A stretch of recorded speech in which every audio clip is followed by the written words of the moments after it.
ನೀವೇನಾದರೂ ಈ ರೆಸಿಪಿನ ತಿಂದಿಲ್ಲ ಅಂದರೆ ವಿಡಿಯೋ ಸೇವ್ ಮಾಡಿಕೊಂಡು ಖಂಡಿತ ಒಮ್ಮೆ ಈ ರೆಸಿಪಿಯನ್ನು ಟ್ರೈ ಮಾಡಿ. ಹಲಸಿನಕಾಯಿ ಸೀಸನ್ ಬಂದೇ ಬಿಡ್ತು. ಎಳೆ ಹಲಸಿಕಾಯಿ ತಂದು ಈ ರೀತಿ ಸಿಪ್ಪೆನ ಮೇಲ್ಭಾಗದ ಸಿಪ್ಪೆಯನ್ನು ಚೆನ್ನಾಗಿ ಹೆರ್ಕೊಂಡು ನಂತರ ಇದನ್ನು ಸಾಂಬಾರು ಮಾಡ್ಬೋದು, ಪಲ್ಯ ಮಾಡ್ಬೋದು. ಅದಕ್ಕಿಂತ ಮೊದಲೇ ಸ್ವಲ್ಪ ಕೊಬ್ಬರಿ ಎಣ್ಣೆ ಹಚ್ಕೊಂಡು ಈ ಸಿಪ್ಪೆಯನ್ನು ತಕ್ಕೋಬೇಕಾಗುತ್ತೆ. ಇದರಲ್ಲಿ ಅಂಟಿರುತ್ತೆ. ನಾನು ಕಟ್ ಮಾಡುವಾಗೂ ಕೂಡ ಸ್ವಲ್ಪ ಕೊಬ್ಬರಿ ಎಣ್ಣೆ ಹಚ್ಕೊಳ್ತಾ ಇದ್ದೀನಿ. ಈ ರೀತಿ ಕೊಬ್ಬರಿ ಎಣ್ಣೆ ಹಚ್ಕೊಳ್ಳೋದ್ರಿಂದ ನೀಟಾಗಿ ಕಟ್ ಆಗುತ್ತೆ ಮತ್ತು ಅಂಟು ಕೈಯಲ್ಲಿ ಹತ್ತೋದಿಲ್ಲ. ಕಟ್ ಮಾಡೋಕ್ಕೆ ಯಾರಿಗೆಲ್ಲ ಬರೋಲ್ಲ ಈ ವಿಡಿಯೋನ ಒಮ್ಮೆ ನೋಡಿ. ಮೊದಲು ಸಿಪ್ಪೆಯನ್ನು ಹೆರೆದು ನಂತರ ಈ ರೀತಿಯಾಗಿ ನಮಗೆ ಬೇಕಾದ ಸೈಜಲ್ಲಿ ಕಟ್ ಮಾಡ್ಕೊಳ್ಬೋದು.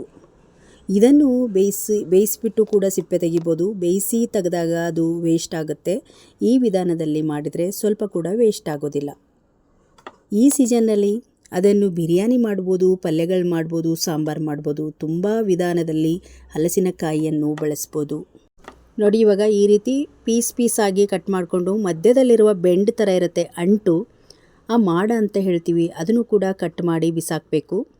ಯಾಕಂದರೆ ಅದನ್ನು ಹಾಕಿದರೆ ಸಾಂಬಾರಿಗೆ ಚೆನ್ನಾಗಿರೋದಿಲ್ಲ. ಈ ರೀತಿ ಪಲ್ಯಕ್ಕೆ ಬೇರೆ, ಸಾಂಬಾರಿಗೆ ಬೇರೆ ಕಟ್ ಮಾಡಿ ಇಟ್ಟಿದ್ದೀನಿ. ಒಂದು ಕಾಯಲ್ಲಿ ಇಷ್ಟು ಸೂಸ್ಲು ಸಿಕ್ಕಿತ್ತು. ಇವಾಗ ಪಲ್ಯವನ್ನು ಹೇಗೆ ನಾವು ಮಾಡೋದು ಅಂತ ನೋಡೋಣ. ಈ ರೀತಿ ಸಣ್ಣದಾಗಿ ಕಟ್ ಮಾಡ್ಕೊಂಡಿದ್ದೀನಿ. ತುಂಬ ರುಚಿಕರವಾಗಿರುತ್ತೆ. ನಾನು ಯಾವುದೇ ಆದ ಕಾಳನ್ನು ಸೇರಿಸ್ಬಿಟ್ಟು ಮಾಡ್ತಾಯಿಲ್ಲ, ಹಾಗೆ ಮಾಡ್ತಾಯಿದ್ದೀನಿ. ಈ ರೀತಿ ರೆಡಿ ಮಾಡಿರುವ ಸೂಸ್ಲನ್ನು ಕುಕ್ಕರಲ್ಲಿ ಹಾಕಿ ಒಂದು ವಿಶಿಲ್ ತೊಗೊಳ್ಳೋಣ. ಚೆನ್ನಾಗಿ ಅರಿಶಿಣ, ಉಪ್ಪು ಹಾಕಿ ತೊಳೆದಿರುವ ಈ ಒಂದು ಹಲಸಿನಕಾಯಿ ಪೀಸನ್ನು ಈ ರೀತಿ ಒಂದು ಕುಕ್ಕರಿಗೆ ಹಾಕಿ ರುಚಿಗೆ ತಕ್ಕಷ್ಟು ಉಪ್ಪನ್ನು ಹಾಕಿ ಇದನ್ನು ಒಂದೇ ವಿಶಿಲ್ ತೊಗೊಳ್ಬೇಕು. ಜಾಸ್ತಿ ಇದನ್ನು ಬೇಯಿಸೋಕ್ಕೆ ಹೋಗಬಾರ್ದು, ಮೆತ್ತಗಾಗ್ಬಿಡುತ್ತೆ. ಒಂದು ವಿಶಿಲ್ ತೊಗೊಂಡು ನಂತರ ಇದಕ್ಕೆ ಒಂದು ಮಸಾಲೆ ರೆಡಿ ಮಾಡ್ಕೊಳ್ಬೇಕು. ಒಂದು ಕಡಾಯಿಗೆ ಸಿಂಪಲ್ ಮಸಾಲೆ, ಒಂದು ಪೀಸ್ ಚಕ್ಕೆ, ಒಂದು 4 ಲವಂಗ, ಹಾಗೆ ಒಂದು ಚಕ್ರ ಮಗ್ಗಿ, ಸ್ವಲ್ಪ ಸೋಂಪು, ಕಸ್ತೂರಿ ಮೆಂತಿ, ಒಂದೇ ಒಂದು ಏಲಕ್ಕಿ, ಇಷ್ಟು ಮಸಾಲೆ ಸಿಂಪಲ್ಲಾಗಿ ಸಾಕಾಗುತ್ತೆ. 2 ಚಮಚದಷ್ಟು ಧನಿಯಾ ಕಾಳು ಹಾಕ್ತಾಯಿದ್ದೀನಿ. ಈ ಹಲಸಿನಕಾಯಿ ಪಲ್ಯಕ್ಕೆ ಕರಿ ಎಳ್ಳು ಬೇಕೇ ಬೇಕು. ಕರಿ ಎಳ್ಳನ್ನು 2 ಚಮಚ ತೊಗೊಂಡಿದ್ದೀನಿ. ಇದಕ್ಕೆ ಒಂದು 10 ಎಸಳಷ್ಟು ಬೆಳ್ಳುಳ್ಳಿಯನ್ನು ಹಾಕ್ಕೊಂಡು ಇದನ್ನು ಮೀಡಿಯಮ್ ಗಾತ್ರದಲ್ಲಿ ಇಟ್ಟು ಚೆನ್ನಾಗಿ ಫ್ರೈ ಮಾಡ್ಕೊಳ್ಬೇಕು. ಇದು ಹುಡಿ ಪಲ್ಯ, ಹಾಗಾಗಿ ಡ್ರೈ ಆಗಿರಬೇಕು ಈ ಒಂದು ಪೌಡರು. ನಾವಿಲ್ಲಿ ಕಾಳುಗಳನ್ನು ಹಾಕ್ತಾಯಿಲ್ಲ. ಕೆಲವರು ಕಡಲೆಕಾಳು, ಹೆಸರು ಕಾಳು ಎಲ್ಲ ಹಾಕಿ ಮಾಡ್ತಾರೆ. ಕಾಳು ಹಾಕಿ ಮಾಡಿದರೆ ಬೇರೆ ಥರ ರುಚಿ ಇರುತ್ತೆ. ಹಾಗೇ ಈ ಸೂಸ್ಲಲ್ಲಿ ಪಲ್ಯ ಮಾಡಿದರೆ ಸೂಪರಾಗಿರುತ್ತೆ. ಇದ್ರ ಜೊತೆಗೆ ಸ್ವಲ್ಪ ಕರಿಬೇವಿನ ಎಲೆ ಮತ್ತು ಒಣಮೆಣಸಿನಕಾಯಿನೂ ಹಾಕಿ ಚೆನ್ನಾಗಿ ಫ್ರೈ ಮಾಡಿ ಸ್ವಲ್ಪ ತಣ್ಣಗಾದ ಮೇಲೆ ಈ ರೀತಿ ಮಿಕ್ಸಿ ಜಾರಿಗೆ ಹಾಕ್ಕೊಂಡು ತರಿಯಾದ ಪೌಡ್ರ್ ರೆಡಿ ಮಾಡ್ಕೊಳ್ಳೋಣ. ಈಗ ನೋಡಿ, ಇದು ಪೌಡ್ರ್ ರೆಡಿ ಆಯಿತು. ನಿಮ್ಮ ಹತ್ರ ಒಣ ಕೊಬ್ಬರಿ ಅಥವಾ ಹಸಿ ಕೊಬ್ಬರಿ ಹಾಕ್ಬೋದು. ಇದಕ್ಕೆ 1/4 ಚಮಚದಷ್ಟು ಅರಿಶಿನ ಪುಡಿ ಮತ್ತು ಅರ್ಧ ಬೌಲ್ ಆಗುವಷ್ಟು ಹಸಿ ಕೊಬ್ಬರಿಯನ್ನು ಹಾಕಿ ಇದೇ ರೀತಿಯಾಗಿ ನೀರು ಹಾಕದೆ ಪೌಡ್ರ್ ಥರ ರೆಡಿ ಮಾಡ್ಕೊಳ್ಬೇಕು. ಈಗ ಈ ಒಂದು ಪೌಡ್ರ್ ರೆಡಿ ಆಯಿತು. ನಾವು ಹಲಸಿ ಗುಚ್ಚಿಗಿನ ಪಲ್ಯಕ್ಕೆ ಇದೇ ರೀತಿಯಾಗಿ ಪೌಡ್ರನ್ನು ರೆಡಿ ಮಾಡ್ಕೊಳ್ತೀವಿ.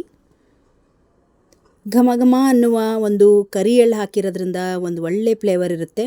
ಈಗ ಕುಕ್ಕರಲ್ಲಿ ಒಂದೇ ಒಂದು ವಿಶಿಲ್ ಬೆಂದಿರುವ ಈ ಹಲಸಿಕಾಯಿ ಸೂಸ್ಲ ರೆಡಿ ಆಯಿತು. ಇದನ್ನು ಕೂಡ ಈ ರೀತಿಯಾಗಿ ತಗೊಳ್ತಾ ಇದ್ದೀನಿ. ನಮಗೆ ಪಲ್ಯ ಮಾಡುವಾಗ ಸ್ವಲ್ಪ ಇದರ ರಸ ಬೇಕಾಗುತ್ತೆ. ಅದನ್ನು ಒಂದು ಕಪ್ಪಲ್ಲಿ ಎತ್ತಿಟ್ಕೊಂಡು ಈ ಸೂಸ್ಲು ಮಾತ್ರ ಈ ರೀತಿ ತಕ್ಕೊಂಡಿದ್ದೀನಿ. ನೋಡಿ ಎಷ್ಟು ಚೆನ್ನಾಗಿ ಬೆಂದಿದೆ, ಒಂದೇ ವಿಶಿಲ್ ಹಾಕಿದ್ದು. ಈಗ ಒಗ್ಗರಣೆ ಒಂದು 4 ಚಮಚದಷ್ಟು ಎಣ್ಣೆ ಹಾಕಿ ಸಾಸಿವೆ, ಜೀರಿಗೆಯನ್ನು ಹಾಕ್ತಾಯಿದ್ದೀನಿ. ಕರಿಬೇವಿನ ಸೊಪ್ಪು ಹಾಕಿ ಹಸಿಮೆಣಸಿನಕಾಯಿ ಖಾರಕ್ಕೆ ತಕ್ಕ ಹಾಗೆ 2 ದಪ್ಪದ ಈರುಳ್ಳಿಯನ್ನು ಉದ್ದಕ್ಕೆ ಕಟ್ ಮಾಡಿ ಹಾಕಿ ಚೆನ್ನಾಗಿ ಇದನ್ನು ಮಿಕ್ಸ್ ಮಾಡ್ಕೊಳ್ಳೋಣ. ಇದಕ್ಕೆ ಈರುಳ್ಳಿ ಸ್ವಲ್ಪ ಜಾಸ್ತಿ ಬೇಕಾಗುತ್ತೆ. ಇದನ್ನು ಸ್ವಲ್ಪ ಕಲರ್ ಚೇಂಜ್ ಆಗೋವರೆಗೂ ಇದನ್ನು ಫ್ರೈ ಮಾಡಿಕೊಂಡು ಬೆಂದಿರುವ ಈ ಹಲಸಿಕಾಯಿ ಸೂಸ್ಲನ್ನು ಹಾಕ್ಕೊಳ್ಳೋಣ. ಸ್ವಲ್ಪ ನೀರು ಸಮೇತವಾಗಿ ಹಾಕ್ಕೊಳ್ತಾ ಇದ್ದೀನಿ. ನಮಗೆ ಬೇಕು ಅನಿಸಿದರೆ ಇನ್ನೊಂದು ಸ್ವಲ್ಪ ಬೆಂದಿರುವ ನೀರನ್ನು ಹಾಕ್ಕೊಳ್ಬೇಕು. ತುಂಬ ಚೆನ್ನಾಗಿ ಈ ಸೂಸ್ಲು ರೆಡಿಯಾಗಿದೆ. ಇದಕ್ಕೆ ಈಗ ಪುಡಿ ಮಾಡಿಕೊಂಡಿರುವ ಈ ಒಂದು ಪೌಡ್ರನ್ನು ಕೂಡ ಹಾಕಿ ಚೆನ್ನಾಗಿ ಒಂದು ರೌಂಡ್ ಮಿಕ್ಸ್ ಮಾಡ್ಕೊಂಬಿಡೋಣ. ಕುಕ್ಕರಲ್ಲಿ ಆಗಲೇ ಬೆಂದಿರೋದ್ರಿಂದ ಜಾಸ್ತಿ ಬೇಯಿಸೋ ಅವಶ್ಯಕತೆ ಇರೋದಿಲ್ಲ. ಯಾಕಂದರೆ ಒಗ್ಗರಣೆ ಕೂಡ ಚೆನ್ನಾಗಿ ಬೆಂದಿದೆ. ಹಲಸಿನಕಾಯಿ ಸೂಸ್ಲು ಬೇಯಿಸುವಾಗ ಸ್ವಲ್ಪ ಉಪ್ಪನ್ನು ಹಾಕಿದೆ. ಈಗ ರುಚಿ ನೋಡಿಕೊಂಡು ಇನ್ನೊಂದು ಸ್ವಲ್ಪ ಉಪ್ಪನ್ನು ಹಾಕ್ತಾಯಿದ್ದೀನಿ. 1 ನಿಮಿಷಗಳ ಕಾಲ ಒಂದು ಪ್ಲೇಟನ್ನು ಮುಚ್ಚಿ ಇದನ್ನು ಬೇಯಿಸ್ಕೊಳ್ಳೋಣ.